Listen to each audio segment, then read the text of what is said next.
wọ́n ní Sabukeeti Atiku àti Peter Obi náà ní Kọma o. àfi bí ẹni pé wọ́n ń fi ọ̀rọ̀ kinní ọ̀hún ṣe àǹkó aṣọ ẹgbẹ́jọdá. àsìkò tá a wà yìí kì í ṣe èyí tó rọrùn rárá fún olùdíje sípò ààrẹ lábẹ́ ẹgbẹ́ òṣèlú People's Democratic Party PDP àti Labour Party nínú ètò ìdìbò gbogbogbò tó kọjá, ìyẹn Alhaji Atiku Abubakar àti Peter Gregory Obi, látàrí ọ̀kan òjọ̀kan awuyewuye tó ń wáyé lọ́wọ́ lórí ìwé ẹ̀rí àwọn méjèèjì. Orí ààrẹ Bọ́lá Ahmed Tinubu tó ń ṣèjọba lọ́wọ́ ni kinní ọ̀hún ti kọ́kọ́ bẹ̀rẹ̀ lóṣù díẹ̀ sẹ́yìn. Atiku Abubakar ló lọ pẹjọ́ kan l'Amẹ́ríkà lọ́hùn-ún tó sì ní kí adájọ́ kóòtù ọ̀hún pàṣẹ fáwọn aláṣẹ fásitì Chicago níbi tí Jagaban lóhùn ti kàwé gboyè dìgírì pé kí wọ́n yọ̀ǹda àwọn ìwé ẹ̀rí rẹ̀ fóun. Nígbà tí àdúrà igbákejì ààrẹ tẹ́lẹ̀ rí náà yóò sì gbà, ilé-ẹjọ́ gba ẹ̀bẹ̀ rẹ̀ wọlé pẹ̀lú bí adájọ́ ṣe fàṣẹ sí i pé kí fásitì ọ̀hún kó gbogbo ìwé ẹ̀rí Tinubu lé Àtíkù lọ́wọ́ lẹ́yẹ òsọkà. Àtíkù kò sì bẹ́ṣùbẹ̀gbà kó tó bẹ̀rẹ̀ sí í fi àwọn ìwé ẹ̀rí alátakò rẹ̀ yìí síta fáráyé rí, pàápàá lórí ẹ̀rọ ayélujára. Kíákíá làwọn èèyàn kan tó rí kinní ọ̀hún sì ti ń tọ́ka sáwọn àìdọ́gba, èrú àti àléébù tí wọ́n ṣàkíyèsí nínú àwọn ìwé ẹ̀rí Tinubu. Àtíkù kò mú ọ̀rọ̀ náà ní kékeré rárá, pẹ̀lú bó ṣe tún sáré pe ìpàdé àwọn oníròyìn kan sílùú Àbújá láti fi èrò rẹ̀ lórí àwọn àṣírí tó ṣẹ̀ṣẹ̀ tú sí i lọ́wọ́ lórí àwọn sàbítíkẹ́ẹ̀tì ààrẹ tí fásitì Chicago fi ṣọwọ́ sí i hàn. Ohun tá a gbọ́ ni pé ọkùnrin ọmọ bíbí ìpínlẹ̀ Adamawa ọ̀hún ti bá àwọn agbẹjọ́rò rẹ̀ sọ̀rọ̀ tí wọ́n sì ti bẹ àwọn adájọ́ ilé-ẹjọ́ tó ga jùlọ lórílẹ̀‐èdè yìí, ìyẹn kóòtù Supreme, láti gba àwọn ẹ̀rí tuntun tó ṣẹ̀ṣẹ̀ tẹ̀ wọ́n lọ́wọ́ nípa Sabukeeti Tinubu wọlé sínú ẹjọ́ tí wọ́n ti kọ́kọ́ pè ṣáájú ní ilé-ẹjọ́ kòtẹ́milọ́rùn. Obi tó jẹ́ olùdíje fẹ́gbẹ́ Labour náà kò dákẹ́ lórí àwọn nǹkan tuntun tí wọ́n ṣàwárí nípa Sabukeeti Tinubu. Ó ní ṣe ló yẹ kí ààrẹ tètè kọ̀wé fipò sílẹ̀ lórí ẹ̀sùn bàǹtàbàǹtà tí wọ́n fi kàn án, nítorí àwọn ẹ̀sùn náà tàbùkù ipò tó dìmú gẹ́gẹ́ bí ààrẹ Nàìjíríà. Èyí ni wọ́n ń fà lọ́wọ́ táwọn èèyàn kan fi lọ fa sàfitíkẹ́ẹ̀tì ìwé mẹ́wàá Àtíkù yọ, èyí tó gbà ní ọdún 1965 níbi tó ti ń jẹ́ Sadiq Abubakar dípò Atiku Abubakar táwọn èèyàn mọ̀ sí. Ìwé ìròyìn orí ayélujára Sahara ló kọ́kọ́ tú àṣírí ìwé ẹ̀rí oníwèé mẹ́wàá Àtíkù nínú ìròyìn kan tó gbé jáde lọ́jọ́ kejì oṣù keje ọdún 2022.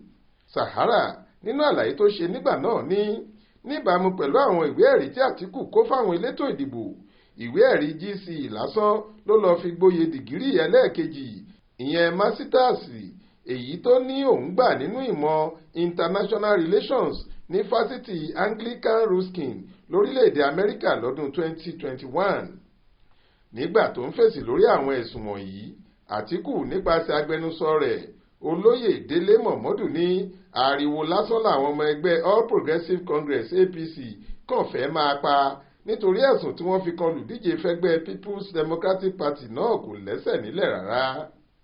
Ó ní kété tí òun ti rí àwọn ẹ̀sùn náà lòun ti fi wọ́n ṣọwọ́ sí Alhaji Atiku fúnra rẹ̀ kó lè fèsì lórí rẹ̀.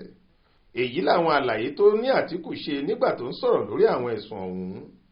Bẹ́ẹ̀ ni Sadiq Abubakar lórúkọ tí mo fi ṣe wáyẹ́ẹ̀kì mi. Lẹ́yìn tí mo ṣe tán ni mo lọ búra nílé ẹjọ́ pé èmi tí mò ń jẹ́ Sadiq náà ni Atiku Abubakar.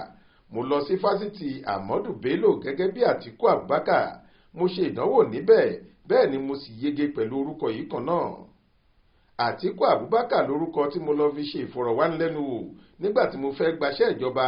Orúkọ yìí ni wọ́n sì fi gbà mí síṣẹ́ àwọn ẹ̀ṣọ́ aṣọ́bodè Nàìjíríà. Ẹ sọ fún mi, èrú tó wà nínú ìgbésẹ̀ náà dà? Bó tilẹ̀ jẹ́ pé Atiku ti sọ̀rọ̀ lóòótọ́ láti kí ìwé ẹ̀rí náà lẹ́yìn, síbẹ̀ ọ̀pọ̀ àwọn èèyàn ni wọ́n sì ń sọ̀kò ọ̀rọ̀ sí i pé àṣé òun náà lẹ́bọ lẹ́rù nígbà tó ń nàka àbùkù sí Tinubu lórí Sabukeeti Chicago rẹ̀. Awuyewuye yìí ló sì ń jà rànyìnrànyìn nílẹ̀ lọ́wọ́ tí kò tí ì rodò lọ mumi rárá nígbà tí wọ́n tún gbé ti Peter Obi tó jẹ́ olùdíje sípò ààrẹ lẹ́gbẹ́ òṣèlú Labour wọlé. Ohun tó mú kí ti Obi yìí le díẹ̀ ni pé ọ̀kan nínú àwọn ọmọ ẹgbẹ́ òṣèlú rẹ̀ gan ló fẹ̀sùn kàn án. Akọ̀wé ìròyìn fẹ́gbẹ́ òṣèlú Labour èyí tí Lamidi Apáńpá jẹ́ adarí fún, ọ̀gbẹ́ni Àbáyọ̀mí Arábámbí ló fọ́gbà yànga ọ̀rọ̀ yìí lórí tẹlifíṣàn African Independent Television AIT lásìkò tó ń sọ̀rọ̀ lórí ìpàdé àwọn oníròyìn kan tí Òbí pè láìpẹ́ yìí níbi tó ti ṣàlàyé àwọn ilé ẹ̀kọ́ tó lọ bẹ̀rẹ̀ látòrí alákọ̀ọ́bẹ̀rẹ̀ dé fásitì fún wọn. Arábámbí ní òun wà lára àwọn ìgbìmọ̀ tó ṣàyẹ̀wò fún Peter Obi ṣáájú kí wọ́n tó ṣètò ìdìbò abẹ́lé èyí tó sọ ọ́ di olùdíje sípò ààrẹ ẹgbẹ́ Labour. Ó ní ketekete báyìí ló hàn pé orúkọ tó wà lórí sàfítíkẹ́ẹ̀tì tí Obi gbà jáde ní fásitì Nàìjíríà tó wà ní Nsukka ìyẹn UNN kò bá ti èyí tó wà lórí sàtífíkẹ́ẹ̀tì tó fi ń sìnrí ìlú ìyẹn NYSC mu. Ọkùnrin yìí ní òun nígbàgbọ́ pé Obi lẹ́bọ lẹ́rù lórí ọ̀rọ̀ sàtífíkẹ́ẹ̀tì rẹ̀ nítorí nínú fọ́ọ̀mù EC9 èyí tí wọ́n fún un láti fọwọ́ sí ó kọ síbẹ̀ fún INEC pé òun parí fásitì Nsukka tí òun sì lọ sìnrú ìlú, ṣùgbọ́n nígbà tó fẹ́ dá fọ́ọ̀mù náà padà pẹ̀lú àwọn ìwé ẹ̀rí rẹ̀ sàtífíkẹ́ẹ̀tì ìwé 10 nìkan ló fi sí i. Ó ní Obi fúnra rẹ̀ mọ̀ pé orúkọ iléèwé tó ti sin ìjọba kọ́ ni wọ́n kọ sórí sàtífíkẹ́ẹ̀tì tó kó wá fún àwọn. Ó ní kò sóhun tí àwọn ọmọ ẹgbẹ́ mọ̀ nípa Obi tó jẹ́ olùdíje àwọn nítorí òkú òru ni òun àti àbúrẹ́ ṣe kinní ọ̀hún láàrin ara wọn nígbà náà àti pé àkókò tí kò ṣọ̀rẹ́ àwọn ló ṣokùnfà bí àwọn ṣe sáré forúkọ rẹ̀ ránṣẹ́ sí àjọ elétò ìdìbò gẹ́gẹ́ bí olùdíje. Ohun tí Obi fẹ́ gbà nínú bó ṣe ń gbé ààrẹ Tinubu lẹ́sẹ̀ lórí ọ̀rọ̀ sàtífíkẹ́ẹ̀tì ló ní kò yé òun rárá nígbà tí ẹjọ́ tirẹ̀ gan ṣì wà nílé ẹjọ́ tó ga jùlọ tí kò sì tí ì gbé ìgbésẹ̀ kankan láti tako ọ̀rọ̀ náà. Kì í ṣe ìdààmú kékeré ni ọ̀rọ̀ sàtífíkẹ́ẹ̀tì yìí kó bá Tinubu, Atiku àti Obi.